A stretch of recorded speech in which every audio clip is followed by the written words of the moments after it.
Thank you for joining us here at the Cherryville Branch Library. Today is the last day of National Poetry Month. You've made it. Thank you so much for sticking with us. We really hope that you've enjoyed all the different types of poems that we brought to you. This final poem is actually my favorite. I'm not usually a huge fan of poetry, but this one really speaks to me. I always loved Edgar Allan Poe and his stories, some of his poems, but especially this one that he is probably most famous for, The Raven. This is a bit longer, so stick with us. It's definitely worth it. Once upon a midnight dreary, while I pondered, weak and weary, over many a quaint and curious volume of forgotten lore, while I nodded, nearly napping, suddenly there came a tapping, as of someone gently rapping at my chamber door. "'Tis some visitor," I muttered, tapping at my chamber door, "only this and nothing more." Ah, distinctly I remember it was in the bleak December, and each separate dying ember wrought its ghost upon the floor.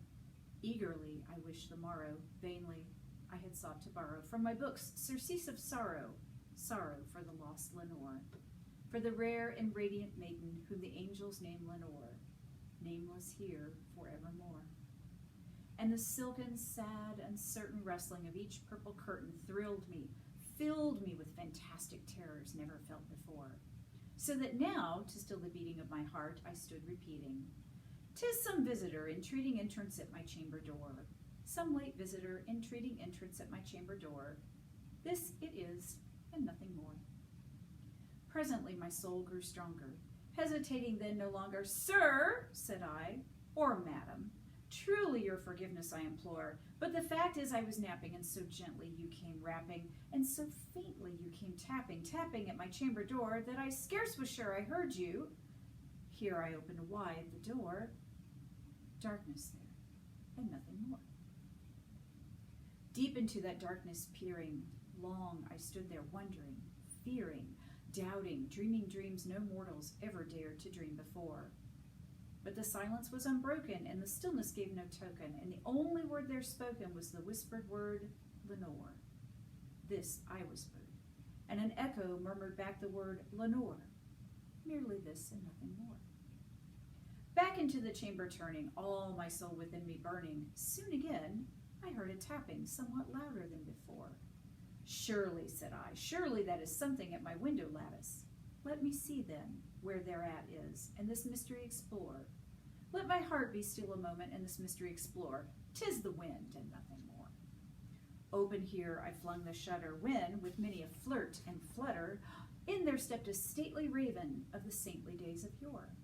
Not the least obeisance made he, not a minute stopped or stayed he, but with mien of lord or lady perched above my chamber door, perched upon a bust of Pallas, just above my chamber door, perched, and sat, and nothing more.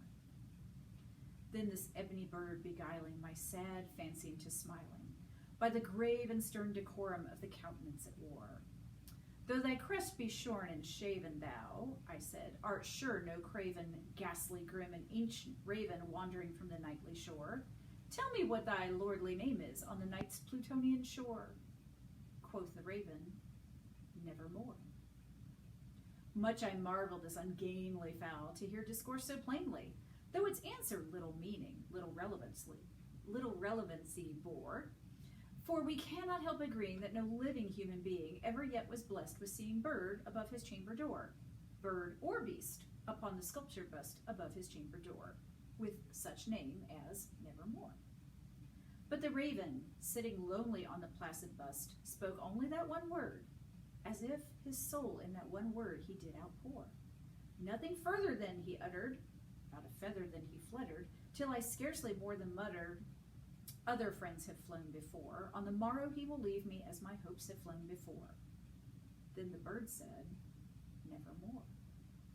Startled at the stillness broken by reply so aptly spoken, "Doubtless," said I, "what it utters is its only stock and store, caught from some unhappy master whom unmerciful disaster followed fast, and followed faster till his songs one burden bore, till the dirges of his hope that melancholy burden bore of never, nevermore." But the raven still beguiling all my fancy into smiling, straight I wheeled a cushioned seat in front of the bird, and bust, and door, Then upon the velvet sinking, I betook myself to linking fancy unto fancy, thinking what this ominous bird of yore, what this grim, ungainly, ghastly, gaunt, and ominous bird of yore meant in croaking nevermore.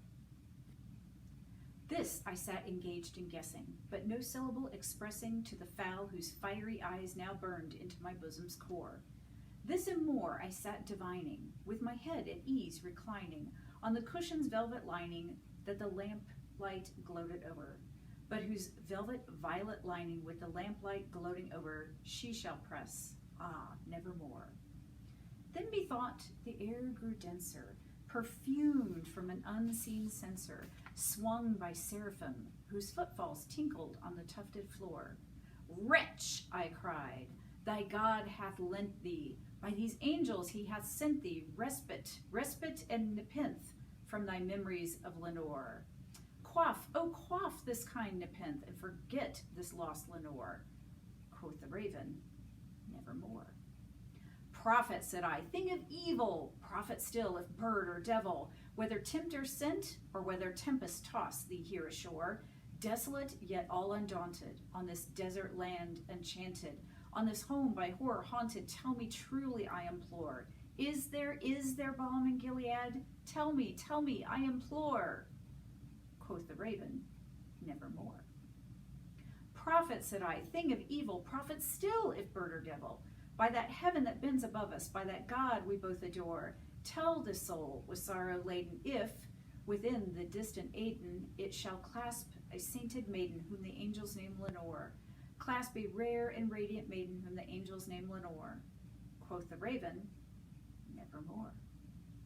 Be that word our sign imparting, bird or fiend, I shrieked, upstarting. Get thee back into the tempest and the night's Plutonian shore. Leave no black plume as a token of that lie thy soul hath spoken. Leave my loneliness unbroken. Quit the bust above my door.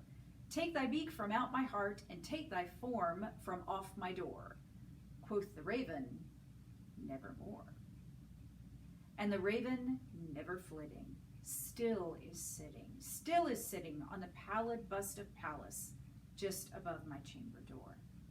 And his eyes have all the seeming of a demon's that is dreaming, and the lamplight over him streaming throws his shadow upon the floor.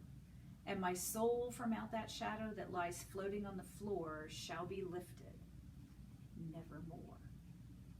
And that is the end of The Raven by Edgar Allan Poe. That is also the end of National Poetry Month for us. Thank you so much for joining us each and every day as we celebrated with a different poem. If you have any more questions about poems, poetry, or if you'd like some suggestions, please feel free to contact us here at the Cherryville Branch Library.